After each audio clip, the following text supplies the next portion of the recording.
Hey YouTube, in my first video I made a sweeping statement that I should justify.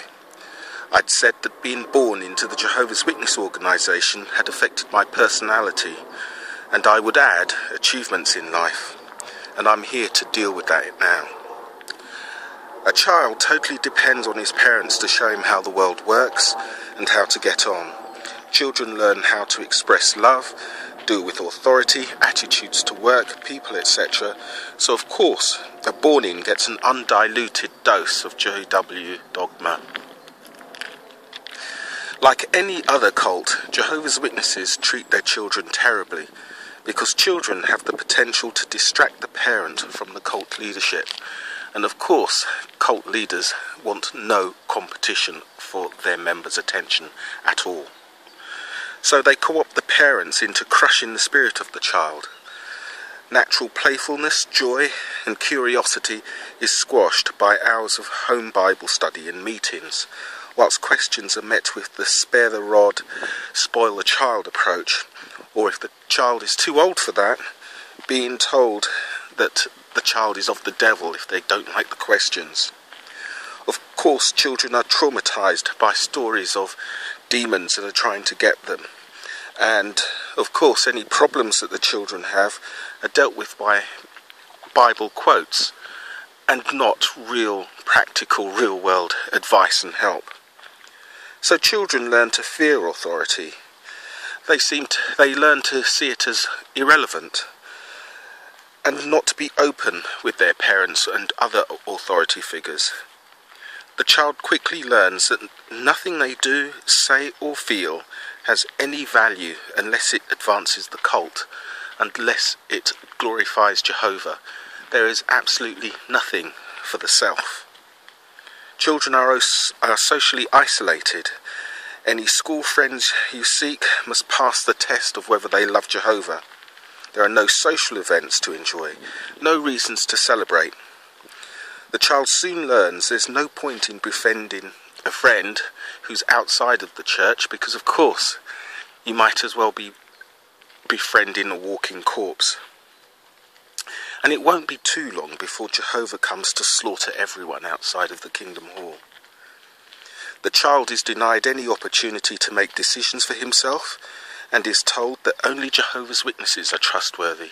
So they learn to give too little trust to those outside the organisation and too much to those in it. And of course, what's the point in trusting anyone outside? They'll be dead soon, and they are, after all, the devil's friends. Jehovah's Witness children, have their confidence and self-esteem eroded, yet are taught to look down on women, gays, tattoos, the ambitious, educated, other religions. Basically, you are taught that although you are not allowed to choose your wardrobe, or the music you listen to, or the car you drive, you are still better than anybody else in the world. You learn that anybody is disposable. There is no natural love. No one is important. And I'll illustrate this from my personal life. My father went through a stage of being less enthusiastic about attending meetings. My mother's reaction was to go without him and to take me, regardless whether I wanted to go. She said that we had to go because Jehovah would come soon and he would slaughter all the evildoers, including my father.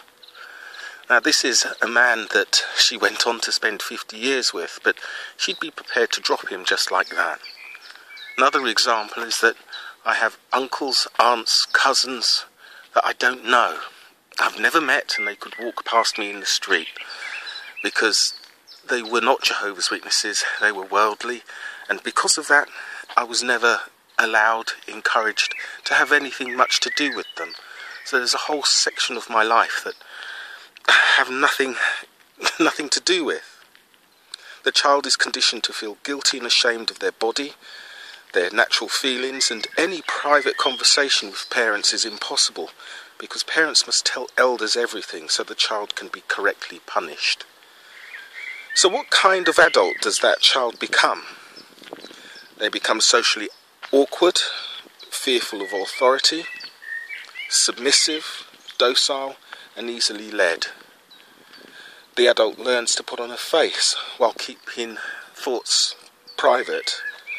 They are happy when bad things happen to people out in the world, and they are sad when good things are happening to people out in the world. Their childhood teaches them to be judgmental and legalistic, whilst resentfully waiting for Jehovah to punish the worldly that achieve more than they do. He has been taught to follow instruction without question and accept belief without evidence all his life. Of course, many avoid this by leaving the organisation to heal their wounds, or they quietly, submissively go mad because they have been prepared for a world that just does not exist.